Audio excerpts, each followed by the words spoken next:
지금부터 단순하지만 어려운 내신 공부법에 대해서 설명해 보겠습니다. 먼저 저는 내신 공부법의 기본은 스터디 플래너라고 생각을 하는데요. 저는 어릴 때부터 공부를 할 때 이 스터디 플래너를 사용을 했는데 이렇게 하루하루를 기록을 해가지고 공부를 얼만큼 했는지를 이제 작성했습니다. 처음에는 이렇게 7일이 2페이지에 들어있는 플래너를 사용을 했는데 이러다 보니까 내가 어떤 공부를 얼만큼 했는지 보기가 되게 힘들어서 유명한 이제 모르모토 10분 플래너를 이제 구매를 해가지고 사용을 하기 시작했습니다.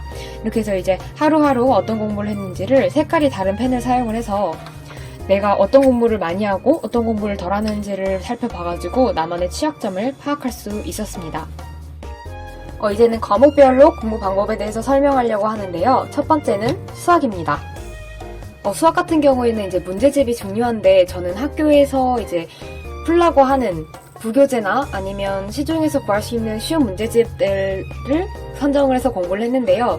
여기서 중요한 거는 이 수학 문제집을 풀 때 반드시 이 수학 책이 아니라 따로 자신만의 노트를 이제 장만을 해가지고 한 문제 한 문제 푸는 것이 좋다고 생각이 됩니다. 그래서 제가 이제 틀린 문제가 있다면 그것을 이 책에다가 표시를 해서 시험 직전이 다가왔을 때 그 문제를 다시 한번 이 자신만의 노트에 풀어보는 거죠.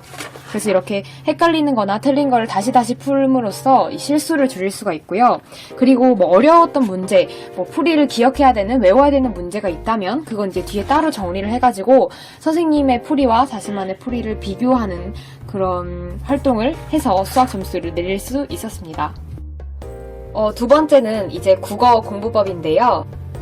국어 같은 경우에는 사실 기본이 가장 중요한 과목이기 때문에 이 수업 시간에 배우는 내용들이 가장 중요하다고 생각이 됩니다. 그래서 수업 시간에 하는 거는 빽빽히 필기를 한 다음에 이제 외우는 거를 했고요.